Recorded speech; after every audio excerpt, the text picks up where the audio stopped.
The world is going through changes. Changes happening at a speed that we have never seen before. This is leading to disruption, chaos, panic, fear, hysteria, and a turbulent economy and marketplace. How do you protect your wealth in a turbulent world? How do you invest for cash flow in alternative assets to escape the rat race in times of uncertainty? How do you decentralize yourself, your family, your community, your business, and your investments to become sovereign and escape the matrix? If you are looking for strategies, tactics, and techniques to escape the rat race and matrix, you are in the right place. My name is MC Lobsher, and this is Cashflow Ninja.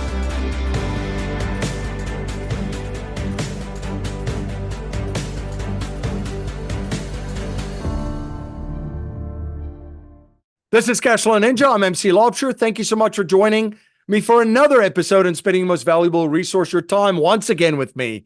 Everything Cashflow Ninja is at cashflowninja.com. That's cashflowninja.com. And if you want to stay up to date with everything that's going on at Cashflow Ninja and access all of our free podcasts, our free books, and our free courses, you can subscribe to our newsletter at cashflowninja.com/subscribe. That's cashflowninja.com/subscribe. I've got a fantastic show for you today. I'm joined by Jim Pfeifer with Left Field Investors. Jim, great to see you. Yeah, thanks for having me, MC. It's been a while. I'm glad to see you again. Yeah, absolutely. Absolutely. Been looking forward to our conversation. So, yeah, fantastic. Jim, for a lot of folks, we've got a lot of new listeners and viewers out there that's not familiar with you and what you're involved with and Left Field Investors. Can you please share a little bit about your background and how Left Field Investors came to be and what you're up to today? Yeah, fantastic. Thank you. So I'm on career number 6. I think I started out as a reinsurance underwriter. I became a high school teacher. I was a financial advisor, accidental landlord. And that's when I learned about real estate. I was terrible at managing assets, but I bought a bunch. I was lucky that I bought in like 2014 and sold in 2020. So I made money, even though I didn't do very well at the cash flow part of it. But that got me into syndications. And so I found passive investing in real estate syndications. I realized that's where I wanted to be. I realized the tax benefits of real estate, because as you know, the biggest eroder of your wealth is taxes. And if you're in real estate, you don't have to pay them legally if you do it right. So I found passive syndications, and that's where I thought my strengths were, because I wasn't good at managing the asset, but I was pretty good at evaluating the manager, vetting the manager, analyzing the deal, and deciding to allocate capital to it. So in March 2020, I decided I was going to start a little dinner club in Columbus, Ohio, where I lived, and just get 10 or 12 people together and talk passive investing. And that was when, March 18th, the world shut down and we couldn't go out to restaurants. So we went on Zoom, this new thing called Zoom, right? And I spent that year with this mastermind trying to keep it to a small number of people. But there's so many people that are interested in this. As you know, MC, this is people just are dying to learn how to make money a better way than Wall Street. And so our community grew. Now we have a community called Left Field Investors. We have 1,800 members, and we are focused on education. We're focused on creating a network and deal flow for our LP investors. And, everybody, their financial freedom means different things to everybody, right? It could mean time freedom. It could mean job freedom. There's a bunch of different things. And whatever it means to you, Left Field Investors, we're committed to helping you reach those goals, mostly through real estate syndications. That's our focus and that's our mission.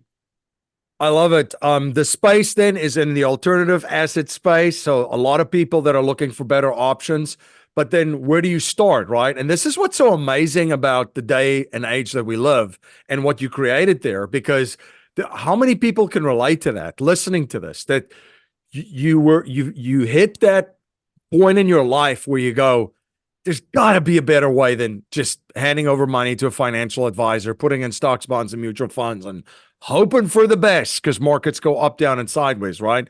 Oh, it can only do 3 things. And if everything is based on one specific thing out of that 3 that it does, it's hope. It's not a strategy. So they're looking for something else. And then it becomes like, where do I start? Where do I even start? I don't know what I don't know. Like, right. I need to get educated about this. And where do I meet other people that are doing the same deals? And when you listen to a ton of podcasts, you'd find like a lot of people that are, they raise capital basically. They're capital, and there's nothing wrong with this. It's just people that are operators, they're sponsors, they're actively involved in the deals. So they're speaking from that perspective. And then, so the LP investor usually goes, well, I just want to learn more about this, and how do I do it from where I'm at to get to participate in that? So I find this very, very refreshing, what you guys have built there, and it's been incredible just to see from the outside, and looking at what's developing there. So let's start with the community too. If and I was looking at what you guys are doing, and I'm like, this is exactly, if you're looking as a LP to invest passively, there's a couple of things that you need. You want a like-minded community, people with the same goals. They're in the same boat as you, right? Because it's tough to find a mentor or to find people that have blazed the trail, but they didn't start where you started, right? They went a completely different path. So you've got the people with like-minded, same goals, same position. Learning, education is big thing, networking. And then how do you even vet operators or sponsors and these deals? And then how do you establish then unlimited deal flow? Those five things. Can you comment just on some of those things? Let's start with just the like-minded community that you guys created, and maybe we can touch base on the other stuff that is a part of that too. Yeah. So listen, if you walk out your front door and you're talking to your neighbors and they say, hey, let's talk about finances. They're talking 401ks. They're talking about the interest rate on their mortgage, maybe an IRA. And then MC, you're the guy that says, hey, what about real estate syndications? And all of a sudden you look and everybody's gone because they're like, who's this crazy guy MC? So you need a community, right? I say, look, if you want to be successful as an LP investor in real estate syndications, you need a community. You need a network. It doesn't have to be left field investors. Obviously, I'm biased. I think our group is great, but it's got to be something, because what you could do is you learn from other people's mistakes, right? One of our founders, Steve Sue, wrote a book, Avoiding Rookie Errors as a left field investor, right? And he's done this for 14 years, and he has 20 mistakes that he made.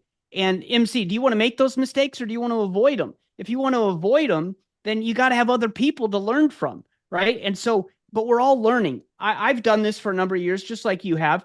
I learn from the brand new person who's never invested in syndication because they ask the question that I haven't thought of, right? But then I turn around and teach them a couple of things from the mistakes I've made. So it's really hard to do this on your own because, like I said, everywhere you go, they're advertising Wall Street and they're trying to put you at your financial advisor. They're not going to talk about real estate because two things, they're not licensed for it and they don't get compensated for it. So how are they going to help you with it? So where do you go? You got to find a community, a network, and like-minded, right? We say that a lot. Like-minded is not 100 robots marching to the same tune. It's people who are interested in learning, interested in growing wealth, creating financial freedom, whatever that means to them, and doing it while helping others. Now, the culture of our community is one of the things I'm most proud of, and I did not create it. It's created by the people in it, right? So you want to have a culture of the community that it fits with your personality. And there's different communities, and they're all great, but you need something to kind of, as you said, to get you started, because how else are you going to find the information? So that's why I'm such a believer in community in this type of investing. Yeah, and the other thing that I would also say is this is specifically because there's a lot of people that want to get into the investment game, and let's just say they start passively, but eventually they want to be actively involved, right? And be operators and be sponsors. And what I find just fascinating, now you're starting another business, an operating business, basically, right? Which takes away time. It is now financial commitment, all the freedoms that we were looking for. You've now kind of eliminated that, and because you're running another business now. So what this specifically speaks to, again, is the people that want to stay passive and invest in LPs, which is great because you get to diversify your portfolio across different markets with different operators and sponsors and so forth. So I love the philosophy. Because yeah, I am a general partner in some deals, the projects that I love doing what I'm doing, and I'm involved in my unique ability and serving in that capacity. But for the most part, I'm in the same way too. I want to stay passive because it frees me up. My capital is with someone that I know, like, and trust, and I know that they're protecting it and growing it for me, and I get to focus on all of the other things. So, which ties into this. Let me pause there for a second and see if you have a comment on just something that I've mentioned. Yeah, you nailed it, man. You're leveraging others' expertise, right? I had an active real estate portfolio and I wasn't good at it. I didn't manage the assets properly, right? So now what do? I go hire people that are better than me at that task. And then the asset manager hires a property manager, hires all the people to take care of that property. So what I'm doing is I'm leveraging the experience of the people that I'm hiring to manage my assets. I'm leveraging the experience of my community. So I'm learning from people who've been doing it longer or have different experiences or are brand new and ask the smart questions. So it's all about leveraging so that you can use your skills to the best of your ability, right? You said you're a GP on some deals. Well, guess what? That's using your expertise, right? But Yep. if you don't have that expertise to be a GP, then you can do it passively. You just have to leverage the experience of others. And that's what we try to do. I want to take a moment to share something very important right now. Are you trying to figure out how to protect your savings from the banking collapse, which has already started, and the coming financial crisis? Most banks will fail. Deposits that are not insured by the FDIC will be lost, and there will be bank bail-ins. And this collapse in the banking system will lead to chaos in the financial system. Banks also provide loans to real estate investors. So, what do you think is going to happen to lending in the event of a banking and a financial crisis? You can be proactive and position your savings to protect it and also have access to it to use it to buy discounted assets by positioning it in your own banking system through the infinite banking concept strategy.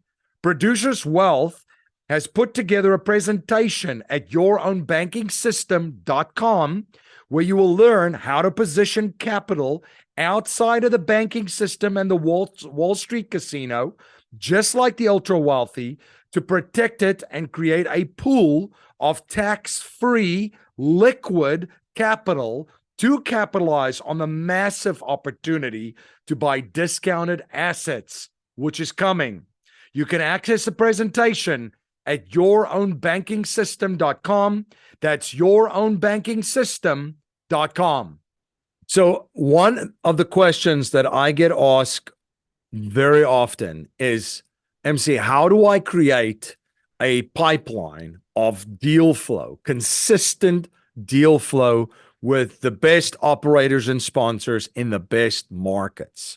And, this is one thing where a community comes in, right? Can you please share just I find it fascinating because as a community, you can vet people and people can share who they've done deals with, and this has worked well. And, there's obviously folks that a lot of people in the community invested in, but you also keep on vetting other operators and sponsors. Maybe give our listeners and our viewers an insight of that.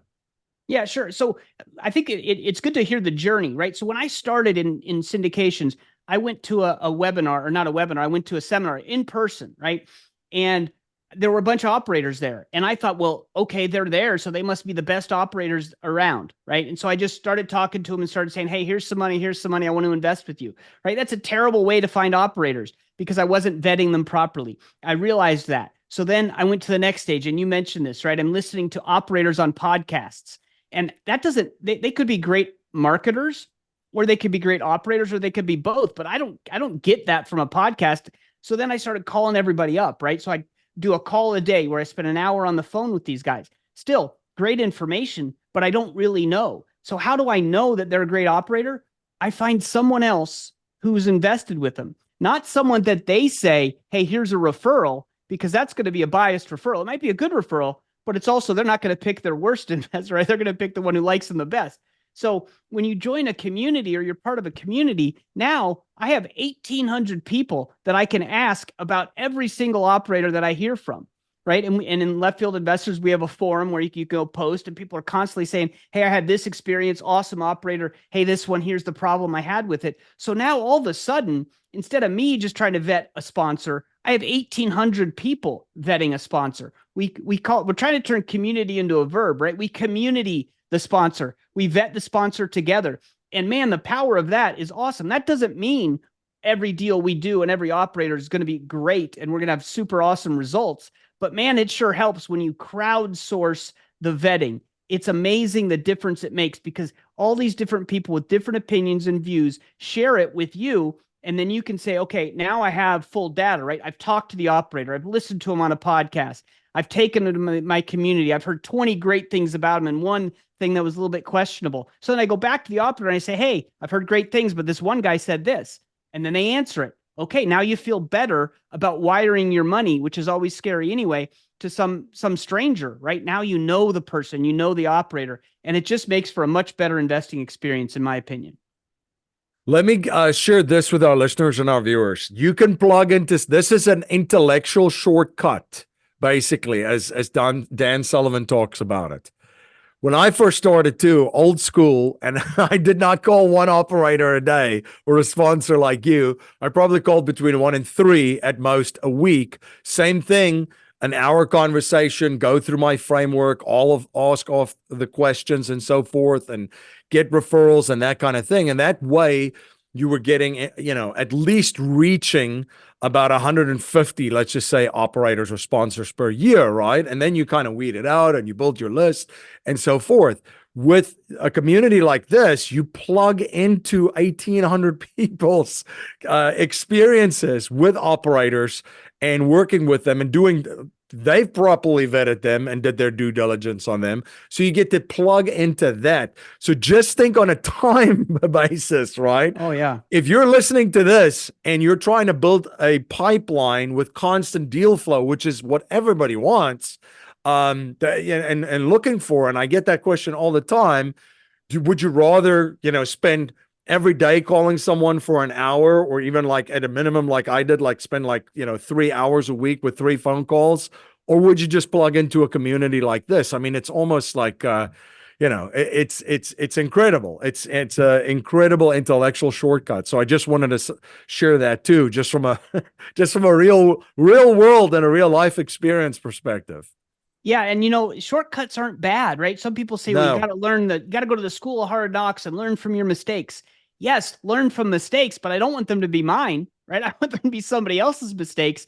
And then when I make a mistake, I want to try to share it with people so they don't make the same mistake, right? That's the whole thing. And the beauty of this is there's not competition, right? There's no competition here. We're all rowing the boat, trying to help each other, and go forward. And just because you're part of a community and you use these shortcuts, you still need to do your own due diligence. You still need to make sure you're comfortable, right? If everybody in the community likes this person and they just rub me the wrong way, I'm not investing with them, right? Because I know that I'm going to have to communicate with them, deal with them. And if we don't get along, I'm moving on, because there's plenty of operators out there, right? So it's not like you could just plug into the community and invest in everything, right? You still have to do your due diligence, as you know. And so, but the community, it just gets you 10 steps forward, 100 steps forward from where you would be if you're doing it on your own. Yeah, and I would say on a shortcut, it's like, I want to be very clear. You made a really good point there. It's a time saver in the sense that when you're, like with any business, you're going to have to talk to a lot of people. And if in my example, let's just say it was 3 people a week, 3 hours a week, then all of a sudden there's 150 people. Well, you're not going to invest with 150 people. Right. You're probably going to end up with 5 in the end, or 10, that if they've got a deal that at that stage makes sense and matches your liquidity, that you're going to execute on. So it's a numbers game, right? So in that example, you just basically weeded out 140 operators or sponsors. So here's what the important thing is: you still have to be a big boy and a big girl. Learn, grow, develop, become a really good investor and do your own due diligence, but you're already going to cut and all the time that it would have taken you to get there, you're going to basically be able to allocate to other things that you can do as an investor by Right. plugging into something like that. That's a great point. So that's how you establish basically a consistent pipeline of deal flow, is plugging into uh, this hive mind of intelligence, Yes. basically, to get in figure out and learn from others and hear others' experiences of who are the best operators and sponsors out there, who you should be doing deals with, or at least consider and do your own due diligence on. And then eventually, I mean, you could easy in a community like that build up a pipeline of great operators and sponsors. And when they have deals, that will then, you'll be on their mailing list or on the community, you'll be notified, and then you'll be able to execute on it. I think it's a phenomenal asset to have as a passive investor. Yeah. And we just talked about the one, right? So now you've talked about it. We're talking about the sponsors, the operators, and you get to know them. And then you just said it. When a deal comes out, then you got to decide, do you want to invest in that deal? Well, now again, you'll have a bunch of other opinions. Right now on our forum or whatever community you're part of, there's going to be people discussing the operator, and then there's going to be people that are discussing the deal the operator sends. So now you're not analyzing this deal by yourself. You're talking to other people and saying, hey, here's what I think about it. And they're sharing what they think. And then you community the deal, right? Not just the operator. You start with the operator, then you community the deal, and you all figure out together, is this a deal that we think is good and we want to invest in? Now, each person is going to make their own individual choice at the end and decision, but you could talk about it together. And man, that just makes it so much easier to come to a good decision because you're talking to other people. And even if you don't invest, you learn. Yeah. I mean, that's really how you learn. You can read as many books as you want. You can listen to as many podcasts as you want. That's actually how you learn, by actually going, here's an actual deal from a top operator or sponsor that's been vetted, that has a impeccable track record, great like partners, team, management, all of that stuff is checked, right? On the due diligence framework. Now you got a deal. Now you got to look at that deal. And you get to experience all the other input of how other people look at this. And everybody's different, right? We all have different skill sets. We all have different strengths. We all look at things a little bit differently. We all have different lenses through which we view the world. And that's what, for me personally, on my journey, that is actually where I've had my biggest growth as an investor, is by learning and observing other people, what other people are seeing and the angles that they're seeing at. And sometimes there's stuff that I missed that somebody else picks up, and I'm like, oh, I didn't even think of that. So it's very, very powerful. Yeah. And how much money does that save you, right? If you're about to invest in a deal and someone says, hey, what about this? Right? And you're about to invest $50,000 in a deal, they might have saved you $50,000, right? Just from a relationship you have, just from a benefits of joining a community. So again, I talk about it all the time, but I'm so powerful to work in a group and have a community that everyone's, rowing the boat together. Makes a difference. So in the passive investing world that you're operating in the alternative investing space, what are you guys seeing? What are some of the interesting things happening in the community that people are talking about, that has everyone excited, or some of the stuff that they're keeping a close eye on? I think, well, excited is, what are we going to see coming up in 2024? Are there going to be some distressed deals? Is it time again where we're going to get some deals that we like? So that's the excitement. A lot of the conversation is, well, we did some deals in 21, 22, and we're nervous about them, right? We might have some capital calls. We might have distributions that are stopping. So people are worried about that, right? And the thing is, I think LP investors have gotten so used to investing in a deal, receiving income every month, the same amount for 2 or 3 years, and then that deal returning them double their capital, right? And now when operators stop distributions, people panic and get upset, right? Where sometimes stopping distributions is actually a good thing, right? Because they're saving, maybe they can't pay them out because interest rates have gone up so much, or insurance rates, and they're saving the deal by holding distributions. They'll pay you on the back end, but you got to dig in and find out. So there's a lot of people talking about distributions, and we're trying to have the conversation. Look, distributions are supposed to be sending you the extra income, right? And if there isn't extra income, you don't want them to send it because then they're sending you reserves. And you want the operator to keep the reserves so the deal stays put. So there's a lot of talking people off the ledge, right? We have to understand, why are they stopping distributions? Same with capital calls, right? Nobody likes a capital call, but we're trying to figure out, okay, should we participate? Should you not? And there's a lot of things that go into that. And so those discussions are also happening, because you shouldn't just, hey, the operator says, hey, we need a capital call. That doesn't mean that you automatically give them your capital, right? You got to make an evaluation. Why are they asking for a capital call? What's happening? Is the deal still performing, but it's an interest rate issue?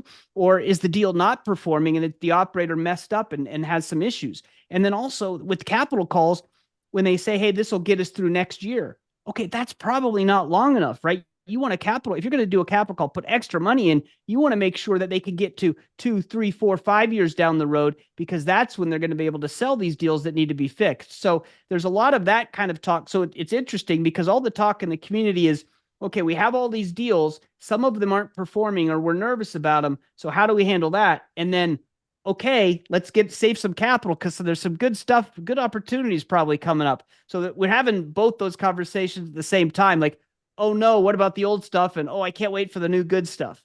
Yeah, so it's a choice of like, do I position my liquidity to save an existing deal, or do I hold it back to capitalize on a distressed asset purchase from another operator?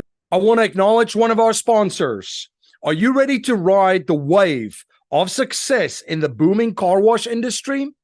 Tommy's Express Car Wash is the cutting-edge brand that is revolutionizing the way we clean vehicles. Demand for top-notch, state-of-the-art tunnel car wash is skyrocketing. Institutions are diving in head first, and the real asset investor is already a step ahead. They have a world-class operations team, and they're building a portfolio of Tommy's Express car washes that's on track to become one of the largest privately owned car wash portfolios in the United States.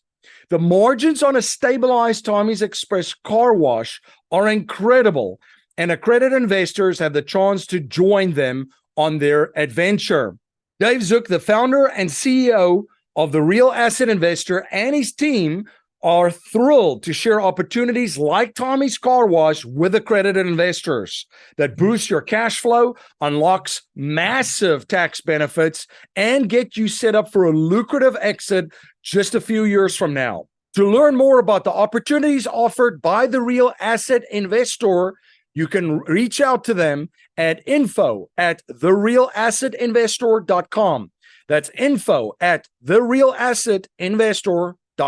When you're in a situation when you do have an operator or sponsor, when they pause distributions of preferred returns and that kind of thing, you have to, as an investor, know that the goal here is to have a healthy asset, to have a healthy business, and the business is eventually going to produce the exit, right? The anticipated returns of why you invested in this deal in the first place.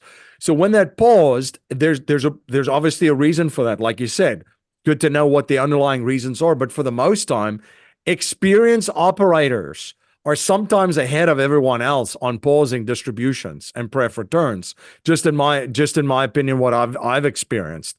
A great example is in 2020, with the March 2020 events, there was a lot of uncertainty. All of a sudden, countries were shut down, economies were just shut down. Nobody knew what was coming next. There wasn't. Now, in hindsight, everybody was like, well, there was going to be all these programs that the government rolled out, and there was going to be all these liquidity generation from the Federal Reserve and central banks around the world. Yeah, that's great to say in hindsight, but at that time when that happened, there's a ton of very, very experienced operators that paused right away and said, listen, we have no clear view of what's going on here and what's coming down the line. From a business decision, you can't make business decisions if you don't know what's coming and what you could see in front of you. So, and they got a lot of heat for it. And it turns out that was the correct decision perfectly done. They were just early. Everybody else was then eventually had to do it right. But they were early. So yeah, you have to, as an investor, understand that listen, I want a healthy asset that's going to continue to produce. And you might just for a particular point in time have to pause to ensure the overall health of the asset than taking money now, then rather than no money later, right? Yeah, and MC, if you did your due diligence on the operator and you got to the point where you know, like, and trust them, and you were confident enough to give them that initial money, then until they show you otherwise, you got to think, hey, I'm gonna make sure that they give them the opportunity to make sure that they bring that deal in properly. If that means withholding distributions, okay, you can ask them questions like, why are you doing this? And if they give you a good reason, then that's okay. Of course, I would rather have the money now than have it in a few years. But I would also rather have the money in a few years than not have it at all. And so, when we invest in a deal, it's long term, it's illiquid, it's completely out of our control. So we need, as passive investors, we need to understand, like, yes, the nice thing is if you're buying Apple stock and something happens, you can't call up Tim Cook and say, hey, what's the deal? Right. But if you're working with XYZ operator, you could call up the guy in charge or the gal in charge and say, hey, what's going on here? And then listen to them and then take the information. If it makes sense, then okay, thank you. And then move on. Right. So you can't get so upset that about these things. You're like, well, I'm never doing this again. You got to let it play out. These are long-term. This is not a get rich quick scheme, right? It's a build wealth over time project.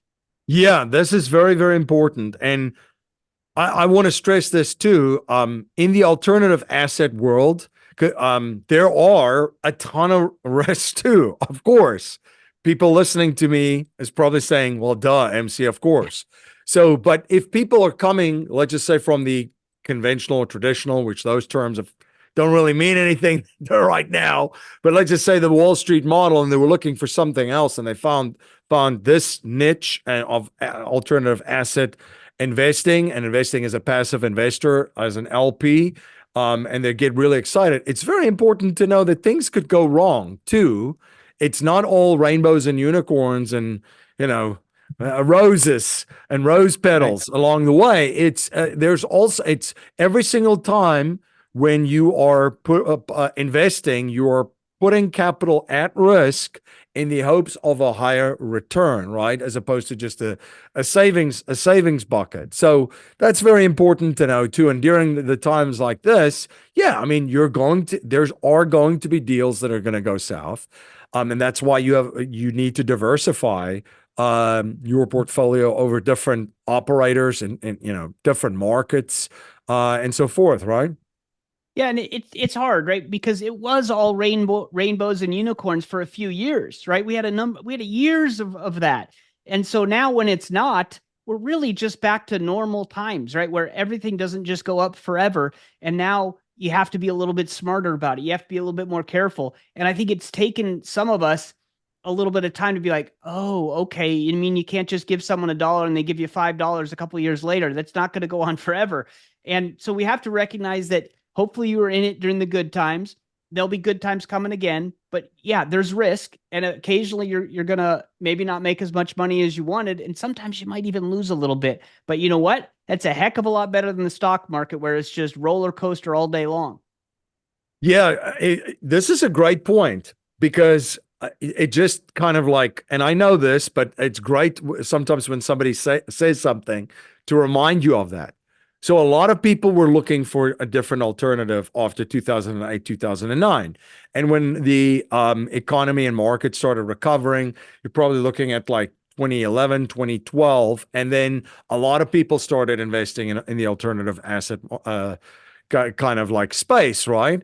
But for folks that got in, and that was the first time an exposure that they had in this space, they've only seen it go up. Yeah. And significantly. I mean, what a ride that was, right? From 2012 up, I would say till like probably the end of 2022.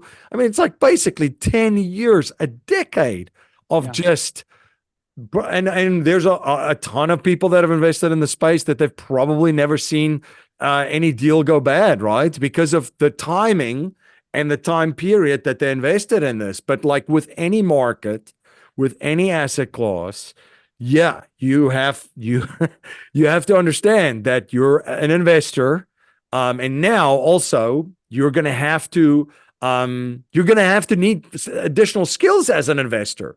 Like you can't just now rely on timing to produce a return on your capital, giving it to a operator or sponsor, and it was at the right time at the right place, and boom, it's a rocket ship. Now you're going to have to really skill up as an investor, which I love. I mean, this is kind of this is the time where folks that have invested in themselves and their craft and try to become better every single day as an investor.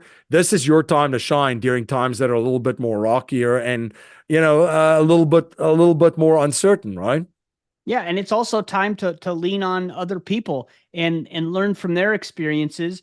And again, I circle back to it, but that's why a community of investors is so important, because we each learn different things as we go through, especially during the down times. And now we're in a very time of uncertainty, right? If someone had said to you, hey, in 2010, 11, 12, and you were maybe you're too afraid to invest. Well, if you had a community of people, maybe you'd be less afraid, and you would have made a bunch more money if you get in those. Maybe I don't want to time the market, but are we at a time like that? I don't know, but I'm certainly going to ask the people in my community. We're going to talk about it and figure out, okay, maybe we take a few shots here now and continue to do that. But it's the courage of the community that's going to help me more than just my own. Well, I guess yeah, I'll just take a shot at it, right? No, I'm going to use people and learn from them.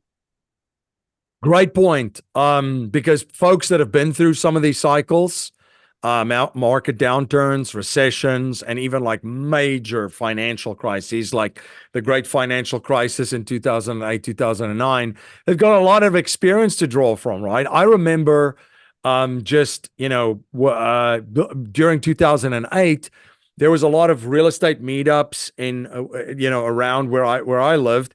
So, and there were older guys and gals hanging out at the real estate meetups, and those were folks that were talking. Listen, this is what happened in the 80s that we saw, Right. right? And this is what happened in the 90s, and this is what happened during the .com, and this is most likely how this is going to play out. In the next year or so. And that was like, I mean, it was like gold having Yeah. conversations with those. And, history doesn't necessarily repeat itself, but it sure does rhyme, like Mark Twain says.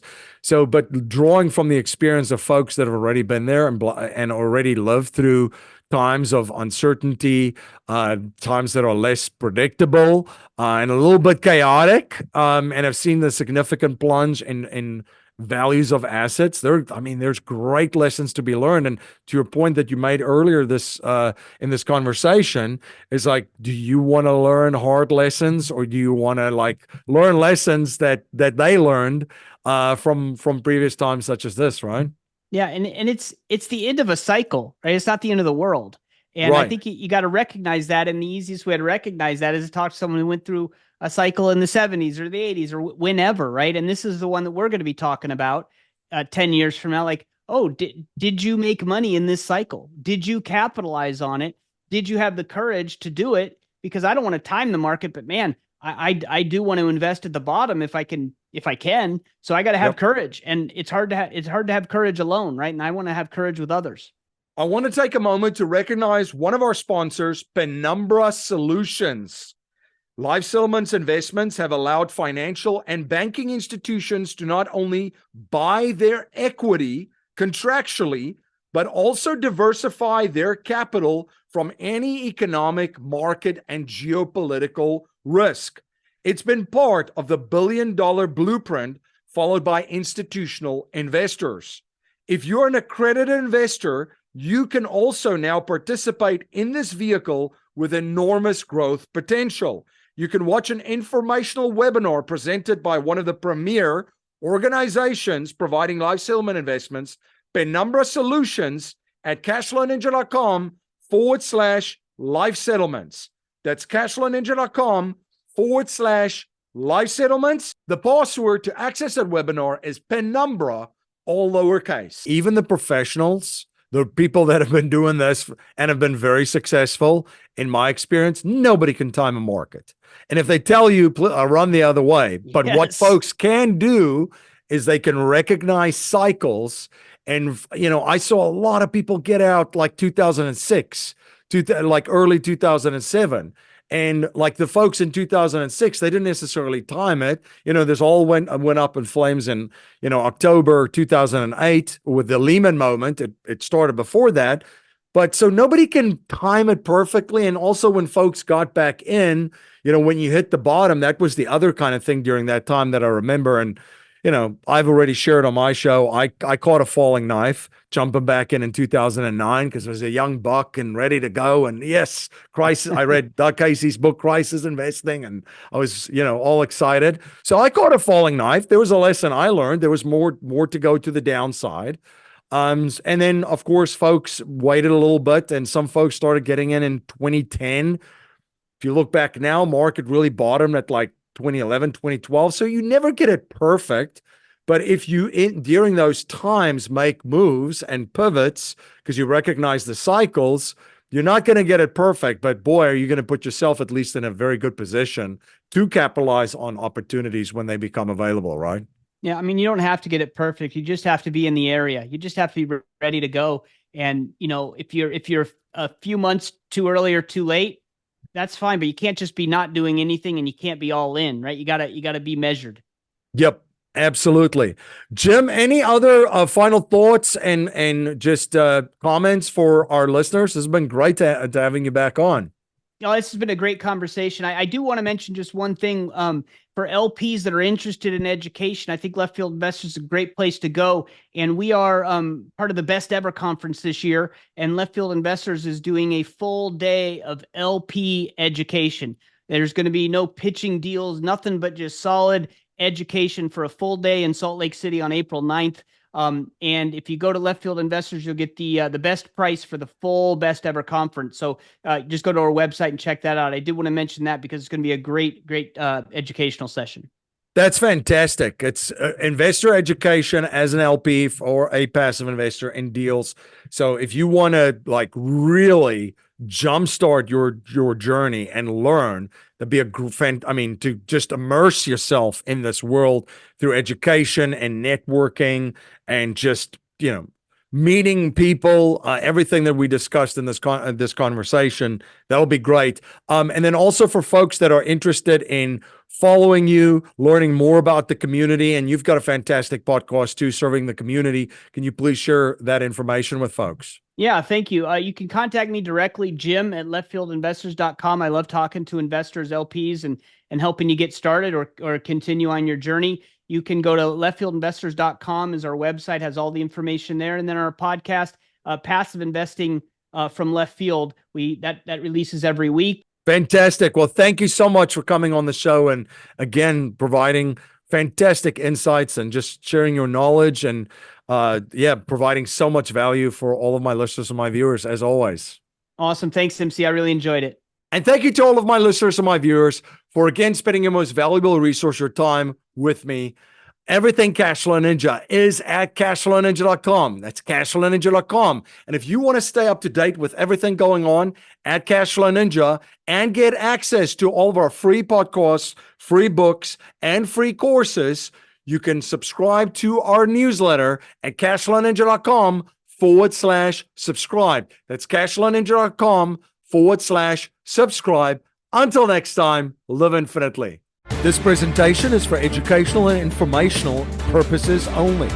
The information being presented and considered does not consider your particular financial objectives or situation, and it does not make personalized recommendations. This material is not intended to replace the advice of a qualified tax and legal advisor or other qualified professionals, and you should not use the information in place of a customized consultation with a licensed professional regarding your specific personal financial objectives, situation, and needs. We believe the information provided is reliable, but we do not guarantee its accuracy, timeliness, or completeness.